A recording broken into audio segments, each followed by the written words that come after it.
우리 한 사람을 쓰시기 위한 하나님의 부르심입니다. 누구의 부름을 받아 쓰임을 받느냐는 참 중요한 문제입니다. 그 누구가 힘과 권세가 대단한 사람이라면 더 큰 영광이겠지요. 간혹 사람들이 제게 이상한 농담을 합니다. 목사님은 환경의 전문가니까 환경부 장관 했으면 좋겠다, 그런 말을 농담으로 하는데, 그런 말씀 농담으로도 하지 마십시오. 제가 청문회 나가가지고 다 틀리는 것 보면 여러분 얼마나 실망하시겠습니까? 우리가요, 하나님의 부름을 받아 쓰임을 받을 수 있다면 얼마나 큰 기쁨일까를 생각해 봅니다. 저는 요즘에 우리 인생이 하나님의 부름을 받아 쓰임을 받을 수 있다면 얼마나 큰 기쁨일까를 날마다 생각하면서 살아갑니다. 왜냐하면 제가 이 교회에서 할 목회가 그렇게 많이 남았다고 생각하지 않기 때문에 그렇습니다. 그런데 대부분의 사람들은 하나님의 부르심을 거부합니다. 하나님이 부르실 때 피합니다. 그리고 하나님이 부르실 때 모른 채 합니다. 그리고 하나님의 부르심을 싫어합니다. 왜 그럴까? 하나님이 힘과 권력이 있는 사람보다 못하신 분일까? 그 하나님이 어떤 분이라는 사실을 알면 우리가 그런 반응을 할 수 있을까라는 생각을 해 봅니다. 왜 그러한 영광스러운 부르심을 거부할까요? 그것은 그 영광, 그 가치를 모르기 때문이다라고 생각합니다. 이 세상이 좋은 게지요. 그리고 그 길은, 하나님의 부르심의 그 길은 너무 힘들어서 다 좋아하지 않고 싫어하는 것입니다. 그냥 좀 흔하게 편하게 잘 살고 싶은 게입니다. 여기 사도 바울이 있습니다. 사도 바울은 처음에는 그 부르심의 영광을 몰랐습니다. 그때 그는 예수님을 핍박했습니다. 예수 믿는 사람을 잡아 죽이는데 앞장섰던 사람입니다. 그러나 그가 예수를 인격적으로 만나고 나서 그의 설교에서 그는 이렇게 고백합니다. 보라, 이제 나는 성령에 매여서 예루살렘으로 가는데 거기서 무슨 일을 당할는지 알지 못하노라. 오직 성령이 각 성에서 내게 증언하여 결박과 환난이 나를 기다린다 하시나. 내가 달려갈 길과 주 예수께 받은 사명 곧 하나님의 은혜의 복음을 증언하는 일을 마치려 하면은 나의 생명조차 조금도 귀한 것으로 여기지 아니하노라. 그렇게 그분의 부르심에 대해서 내 생명을 다해서 내 인생 전체를 다 걸 수 있는데 내 생명조차 조금도 귀한 것으로 여기지 아니하노라 라고 고백하고 있습니다. 참된 신앙인이라면 하나님의 부르심을 가장 큰 영광으로 여겼습니다. 그런데 하나님의 부르심에는요, 세상과 다른 특징이 있어요. 첫 번째, 하나님의 부르심의 특징은 하나님이 주도권을 가집니다. 하나님은요, 자신이 부르고 싶은 사람을 부르십니다. 그래서 우리가 생각할 때, 저 사람을 하나님이 부르다니, 예를 들면 나라를 팔아먹고 가난한 자들을 압제하는 세리 같은 자를 하나님이 부르시다니, 몸을 팔아서 사는 창녀 같은 여자를 하나님이 부르시다니, 저렇게 몸이 아픈 부족한 자를 하나님이 부르시다니, 그렇게 생각할 수 있습니다마는 하나님은 자신이 부르고 싶은 사람을 부르십니다. 또한 하나님의 부르심은요, 세상의 기준과는 다릅니다. 사도 바울은 고린도전서 1장 25절부터 29절에 이렇게 말합니다. 하나님의 어리석음이 사람보다 지혜롭고 하나님의 약하심이 사람보다 강하니라. 형제들아, 여러분을 불러주신 하나님의 모습을 한번 보십시오. 여러분 가운데 육체를 따라 지혜로운 자가 많지 않지 않습니까?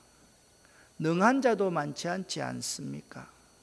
문벌 좋은 자도 많지 않지 않습니까? 그러나 하나님께서, 그러니까 부르시는 분은 하나님입니다. 그 하나님께서 부르시는데 하나님의 부르심은 이렇습니다. 세상의 미련한 것들을 택하시고 세상의 약한 것들을 택하시고 세상의 천한 것들과 멸시받는 것들과 없는 자들을 택하신다. 그래서 하나님께서 택하시는 사람은 세상의 미련한 것들이고 세상의 약한 것들이고 세상의 천한 것들과 멸시받는 것들과 없는 것들을 하나님께서 택하신다. 그래서 그 하나님은 지혜 있는 자들을 부끄럽게 하시고 강한 것들을 부끄럽게 하시고 돈 있다, 힘 있다 자랑하는 자들을 부끄럽게 하시고 그리고 있는 것들을 폐하려 하시는 분이 하나님이시다.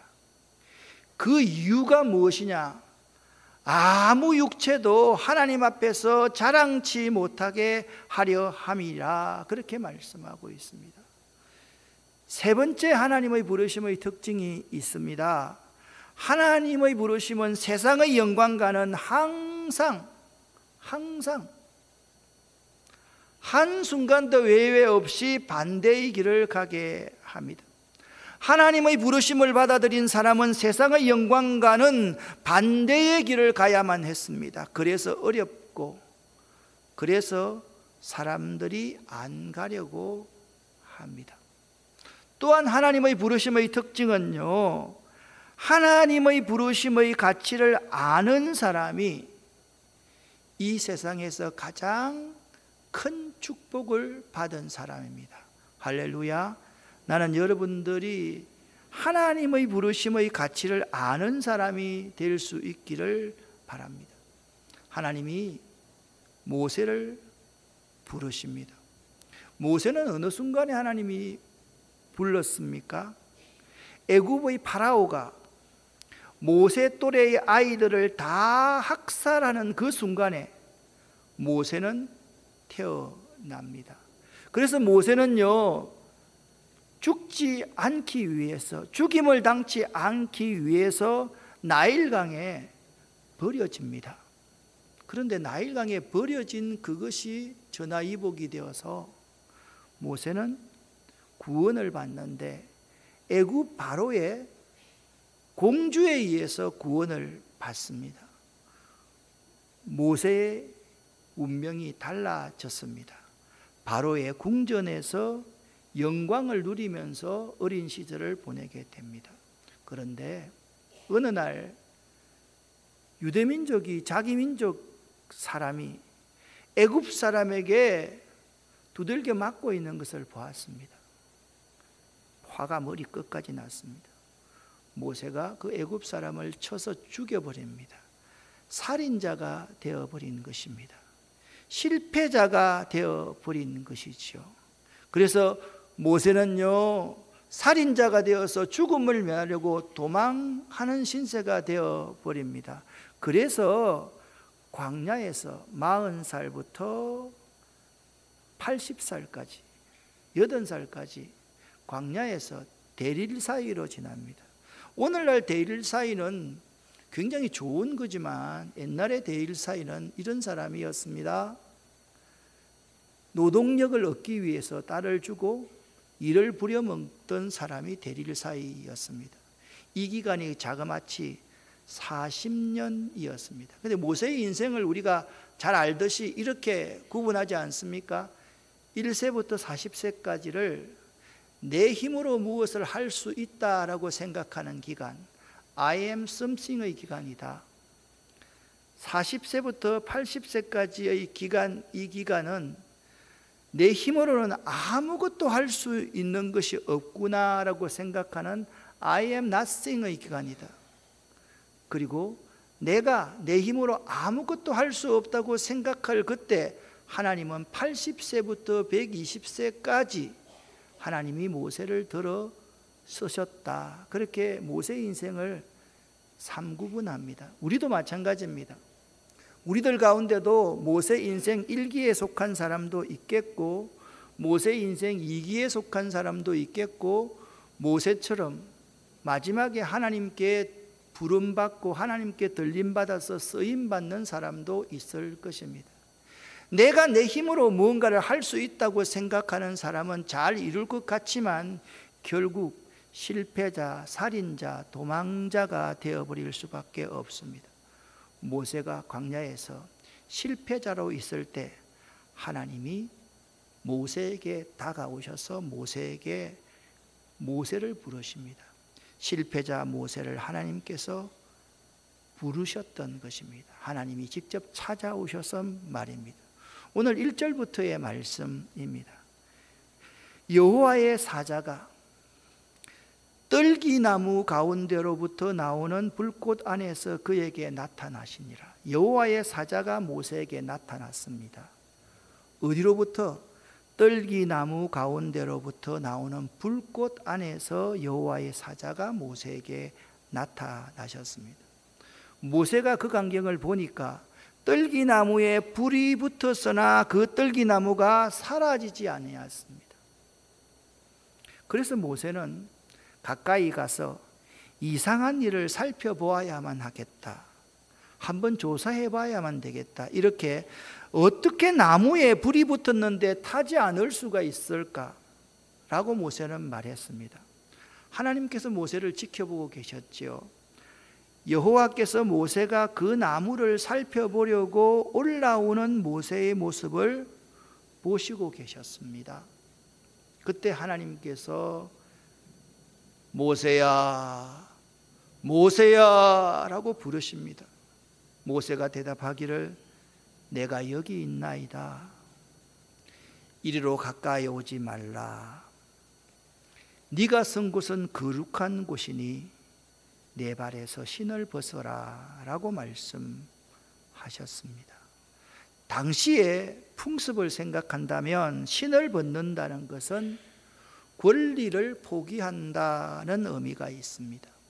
내가 갖고 있는 권리, 나의 지위 같은 것들을 내려놓는다라는 의미입니다. 모세는 네 발에서 신을 벗으라고 하신 하나님의 말씀이 무엇을 의미하는지를 알았습니다. 하나님의 불꽃 같은 임재 앞에서 하나님의 종으로 그의 백성을 구원하는 임무를 수행하기 위해 네 권리를 포기하라는 부르심을 받아들인 것입니다. 이 땅에서요, 하늘의 것을 얻는 방법은요, 다른 게 아닙니다. 하나님 앞에 자신의 권리를 포기하는 것입니다.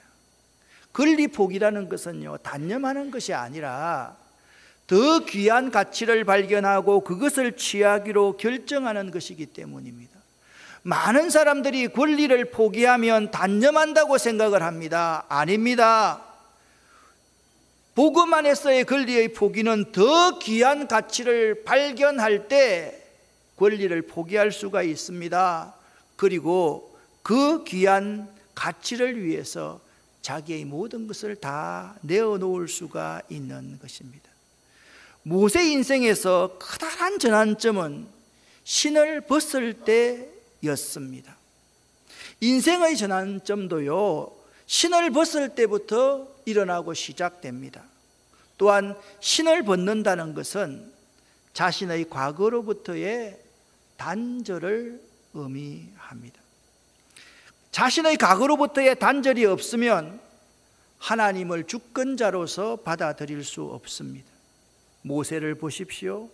그의 과거는 살인자, 도망자, 실패자입니다.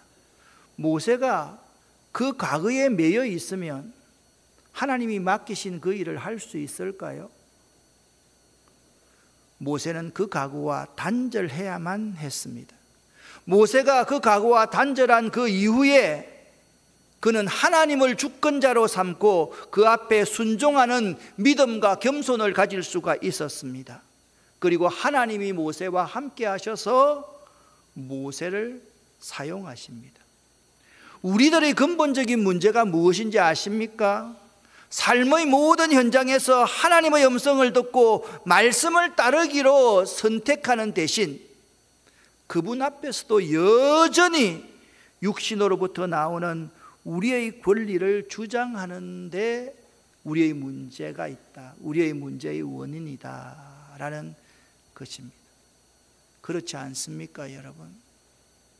삶의 모든 현장에서 내려놓을 수 있어야 되고 과거를 접을 수 있어야 되는데 자꾸 내 권리를 주장하고 과거 걸 가지고 자꾸 현재의 사람들을 공격하고 사람들에게 상처를 주고 스스로가 상처를 받고 사는 것이 우리들의 모습인 것입니다. 하나님은 자꾸 내 발의 신을 벗으라 하시는데 우리들은 자꾸만 더 좋은 신발을 신으려는데 문제가 있는 것입니다. 지금 우리들이 딛고 있는 그곳, 우리들이 서 있는 그곳은 하나님의 거룩한 땅입니다. 이 세상 5대양 6대주 가운데 하나님의 거룩한 땅이 아닌 곳은 한 곳도 없습니다. 우리들이 서 있을 수 있는 것도, 제가 이 자리에 서서 설교하는 것도, 여러분이 이 자리에 앉아서 하나님께 예배를 드리는 것도, 찬양대가 찬양을 드리는 것도 전적인 하나님의 은혜입니다. 믿으십니까? 그러니 하나님의 더 크고 놀라운 계획 앞에 더럽고 추악한 그 신을 벗어야만 되는 것입니다.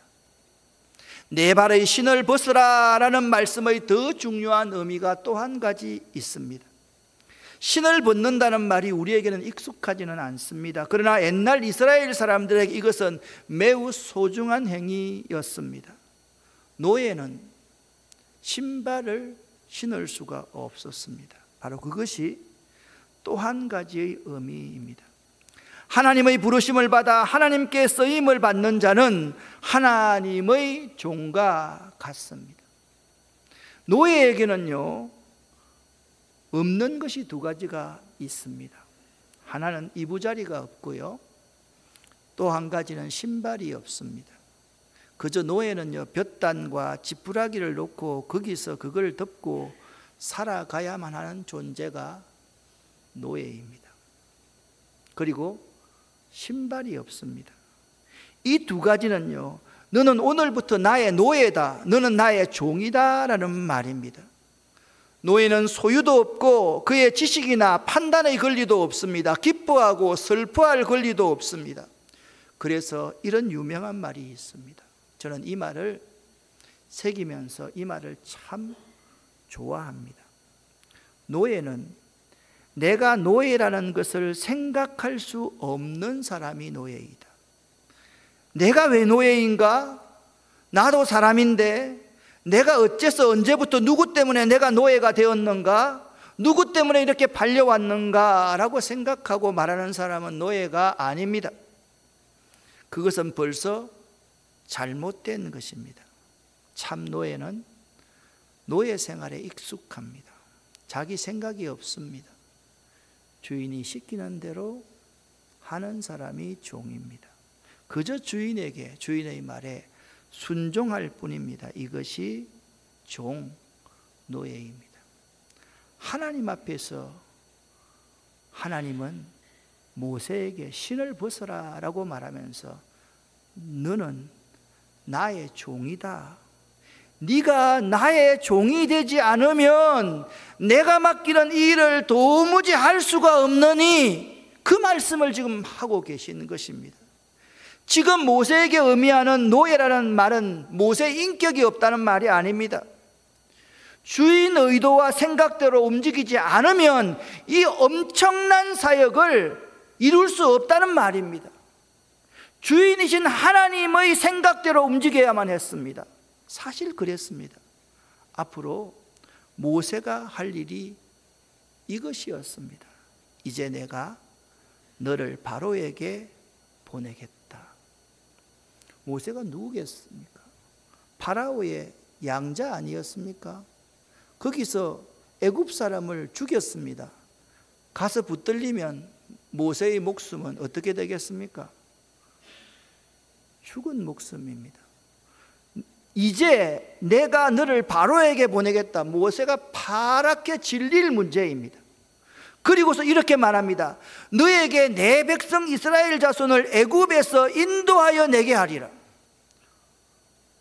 어떻게 모세가 세계 최강대국인 절대 군주 앞에서 그렇게 값비싼 노동력을 가지고 있는 그 노예들을 다 이끌어낼 수 있단 말입니까? 가능한 문제겠습니까? 이게 가능한 문제라고 생각하십니까? 불가능한 문제 아니겠습니까? 그러니 하나님의 능력이 아니고서는 불가능한 일인 것입니다. 맞습니다. 모세가 하나님의 노예, 하나님의 종이 되지 않으면 결코 할 수 없는 일인 것입니다.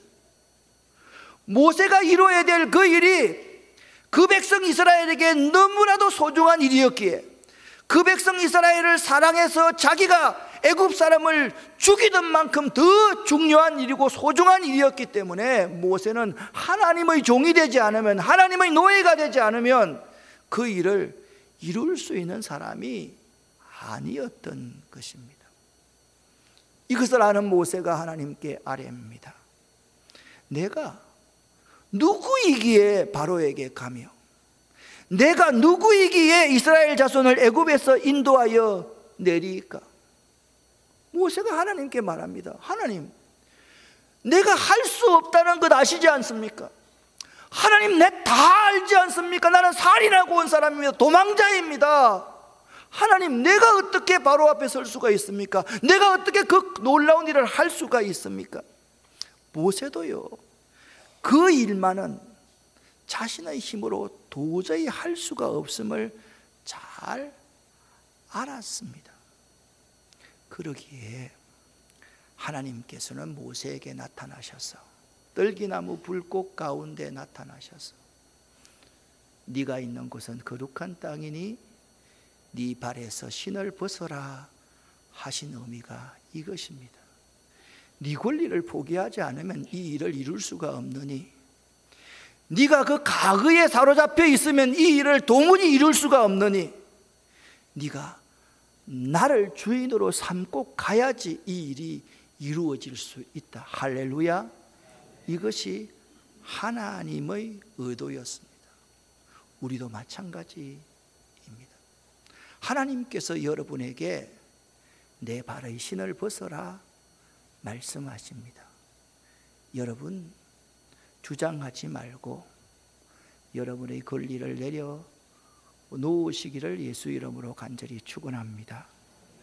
여러분, 여러분의 각오와 여러분 스스로가 단절하십시오. 내가 각오에 약점이 있고 부족함이 있고 연약함이 있는 그거 사로잡혀 있으면요, 바로 앞에 설 수가 없습니다. 하나님 의지하고 서야지요. 그리고 내가 하나님의 능력을 의지하지 않고는 절대 군주인 바로를 이길 수가 없습니다. 힘으로 됩니까? 능으로 됩니까? 안 됩니다. 여호와의 신으로만 가능한 일이 하나님의 일입니다. 할렐루야. 명심하시기를 바랍니다. 그래서 하나님께서는 내 힘으로는 도무지 할 수 없습니다 라고 거절하는 모세에게 이렇게 약속합니다. 따라합시다. 내가 반드시 너와 함께 있으리라. 아멘. 네가 그 백성을 애굽에서 인도하여 낸 후에 너희가 이 산에서 하나님을 섬기리니 이것이 내가 너를 보낸 증거이니라 라고 말씀해 주고 있습니다. 하나님께서는요, 자신이 우리를 보낸 증거를 보이시기 위하여서 네 발에 신을 벗으라고 명령하시는 것입니다. 사랑하는 성도 여러분, 가장 영광스러운 하나님의 부르심에 응답하고 싶지 않으십니까, 여러분? 얼마나 이 일이 존귀하고 영광스럽습니까? 나를 위해서 살다가 가시렵니까? 나를 위해서 십자가에서 몸버려 죽으신 그분을 위해서 살아가시렵니까? 가장 값진 인생의 결단은 하나님의 부르심에 응답하는 것입니다. 믿으시기를 예수 이름으로 간절히 축원합니다. 정말이지 우리 인생의 가장 큰 가치가 하나님이 나를 부르신다면 그분의 부르심을 가장 영광스럽게 받아들이는 것이라고 저는 믿습니다. 로마서 14장 8절에 우리가 살아도 주를 위하여 살고 죽어도 주를 위하여 죽나니 그러므로 사나 죽으나 우리가 주의 것이로다. 아멘. 그렇다면 지금 이 시간 내 발에 신을 벗으라는 명령에 한번 순종해 보십시오. 여러분의 권리를 한번 포기해 보십시오.